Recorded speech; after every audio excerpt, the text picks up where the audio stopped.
ಹಾಗಾಗಿ ನಾನು ಗೌರವಾನ್ವಿತ ಮುಖ್ಯಮಂತ್ರಿಗಳಲ್ಲಿ ಆಗ್ರಹ ಮಾಡ್ತೇನೆ.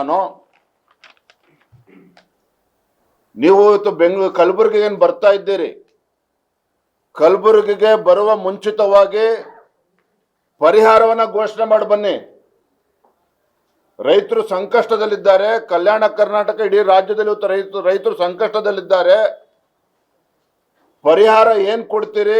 ಏನ್ ಬಡವರು ಮನೆ ಕಳೆದುಕೊಂಡಿದ್ದಾರೆ, ಅದಕ್ಕೇನು ಪರಿಹಾರ ನೀಡ್ತೀರಿ? ಸಮಗ್ರ ಪರಿಹಾರದ ಬಗ್ಗೆ ಚರ್ಚೆ ಮಾಡಿ ಪರಿಹಾರವನ್ನ ಬೆಂಗಳೂರಿನಲ್ಲೇ ಕೂತ್ಕೊಂಡು ಘೋಷಣೆ ಮಾಡಿ ಆಮೇಲೆ ಕಲಬುರಗಿಗೆ ಬನ್ನಿ, ಈ ಭಾಗದಲ್ಲಿ ಪ್ರವಾಸ ಮಾಡಿ. ಅದರ ಬದಲಾಗಿ ಇಲ್ಲಿ ಬಂದು ಸಭೆ ಮಾಡಿ 2 ದಿನ ಆದ್ಮೇಲೆ ಕೇಂದ್ರ ಸರ್ಕಾರಕ್ಕೆ ಪತ್ರ ಬರೆದಿದ್ದೇವೆ, ಇದು ಮಾಡೋದಕ್ಕಲ್ಲ ಇವತ್ತು ರಾಜ್ಯ ಸರ್ಕಾರ ಇರುವಂತದ್ದು. ಕೇಂದ್ರ ಸರ್ಕಾರ NDRF ಪ್ಲಾನ್ ಪ್ರಕಾರ ಏನು ಪರಿಹಾರನ ಕೊಡಬೇಕು ಅದು ಕೊಟ್ಟೇ ಕೊಡ್ತಾರೆ. ಆದ್ರೆ ರಾಜ್ಯ ಸರ್ಕಾರ ಒಂದು ಜವಾಬ್ದಾರಿಯುತ ರಾಜ್ಯ ಸರ್ಕಾರ ಇವತ್ತು ಅಧಿಕಾರದಲ್ಲಿ ಇರುವಂತಹ ಸಂದರ್ಭದಲ್ಲಿ ರಾಜ್ಯ ಸರ್ಕಾರದ್ದು ಕೂಡ ಹೊಣೆಗಾರಿಕೆ ಇರ್ತದೆ.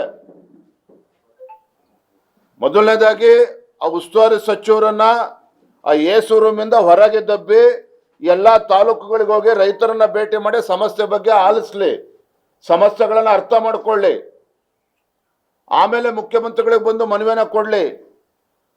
ನಾನು ನೋಡ್ತಾ ಇದ್ದೆ, ಬೀದರ್ ಉಸ್ತುವಾರಿ ಸಚಿವರು ಅಲ್ಲೇ ಮುಖ್ಯಮಂತ್ರಿಗಳು ಮನವಿ ಕೊಡ್ತಾರೆ, ರಾಯಚೂರು ಜಿಲ್ಲೆ ಉಸ್ತುವಾರಿ ಸಚಿವರು ಅಲ್ಲೇ ಬೆಂಗಳೂರಿಗೆ ಹೋಗಿ ಮುಖ್ಯಮಂತ್ರಿ ಮನವಿ ಕೊಡ್ತಾರೆ. ಆದ್ರೆ ಮನವಿ ಕೊಡುವ ಮುಂಚಿತವಾಗಿ ಸಮಗ್ರವಾಗಿ ಅಧ್ಯಯನ ಆಗ್ಬೇಕಲ್ಲ, ರೈತರ ಮಧ್ಯೆ ಹೋಗ್ಬೇಕು, ಯಾರು ಮನೆ ಕಳ್ಕೊಂಡಿದ್ದಾರೆ ಅವ್ರನ್ನ ಭೇಟಿ ಮಾಡಬೇಕು, ಏನು ಬೆಳೆ ನಾಶ ಆಗಿದೆ ಅದ್ರ ಬಗ್ಗೆ ಅಲ್ಲಿ ಹೊಲಕ್ಕೆ ಭೇಟಿನ ಕೊಡ್ಬೇಕು. ಇದು ಯಾವುದನ್ನು ಮಾಡಿದೇನೆ ಅಲ್ಲೇ ಮುಖ್ಯಮಂತ್ರಿಗಳು ಮನವಿ ಕೊಡ್ತೇವೆ ಅಂತ ಹೇಳಿದ್ರೆ ಇದು ಏನಾದಾಗಿದ್ರೆ? ಇವತ್ತು ರೈತರಿಗೆ ಪರಿಹಾರ ಕೊಡೋದು ಎಷ್ಟು ಮುಖ್ಯನೋ, ಸಂದಿಗ್ಧದ ಪರಿಸ್ಥಿತಿಯಲ್ಲಿರುವಂತ ಬಡವರ ರೈತರಿಗೆ ಒಂದು ಧೈರ್ಯ ತುಂಬುವಂತ ಕೆಲಸವೂ ಕೂಡ ರಾಜ್ಯ ಸರ್ಕಾರದ ಕಡೆಯಿಂದ ಆಗ್ಬೇಕಾಗಿದೆ. ಹಾಗಾಗಿ ನಾನು ಮಾನ್ಯ ಮುಖ್ಯಮಂತ್ರಿಗಳಲ್ಲಿ ಆಗ್ರಹ ಮಾಡ್ತೇನೆ, ನಿಮ್ಮ ಸಚಿವರನ್ನ, ಕೃಷಿ ಸಚಿವರನ್ನ, ಕಂದಾಯ ಸಚಿವರನ್ನ, ಉಸ್ತುವಾರಿ ಸಚಿವರನ್ನ ದಯವಿಟ್ಟು 1 ತಿಂಗಳು ಬೆಂಗಳೂರಿಗೆ ಬರಬೇಡ ಅಂತ ಹೇಳಿ ದಯವಿಟ್ಟು ಇಲ್ಲಿದ್ದು ಆ ಸಮಸ್ಯೆಗೆ ಪರಿಹಾರನ ಕೊಡುವಂತ ಕೆಲಸ ಮಾಡಲಿ.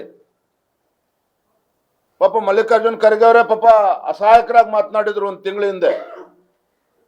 ಪಾಪ ರೈತರು ಹೋಗಿ, ಸ್ವಾಮಿ ನಮ್ಮ ಬೆಳೆ ಸಂಪೂರ್ಣ ನಾಶ ಆಗಿದೆ, ತೊಗರಿ ಹಾಳಾಗಿದೆ, ಪರಿಹಾರ ಕೊಡಿಸಿ ಅಂತೇಳಿ ಪಾಪ 4 ಎಕರೆ ಇರ್ತಕ್ಕಂಥ ರೈತ ಕೇಳಿದ್ರೆ ಪಾಪ ಮಲ್ಲಿಕಾರ್ಜುನ್ ಖರ್ಗೆ ಅವರ ಅಸಹಾಯಕತೆ ನೋಡಿ, ನಂದೇ 40 ಎಕರೆ ಇದೆ, ನಂದೇ ಬೆಳೆ ಸಂಪೂರ್ಣ ನಾಶ ಆಗಿದೆ, ಪರಿಹಾರ ಬಂದಿಲ್ಲ. ನಾನು ಮಾನ್ಯ ಮುಖ್ಯಮಂತ್ರಿಗಳಿಗೆ ವಿನಂತಿ ಮಾಡ್ತೇನೆ, ಫಸ್ಟ್ ಮಲ್ಲಿಕಾರ್ಜುನ್ ಖರ್ಗೆ ಕುಟುಂಬಕ್ಕೆ ಪರಿಹಾರ ಕೊಡಿ. ಆದ್ರೆ ಜೊತೆಗೆ ರೈತರಿಗೂ ಕೂಡ ತತ್ಕ್ಷಣ ಸ್ಪಂದನೆ ಮಾಡುವಂತ ಕೆಲಸ ಒಂದು ಜವಾಬ್ದಾರಿಯುತ ರಾಜ್ಯ ಸರ್ಕಾರ ಮಾಡಬೇಕಾಗ್ತದೆ.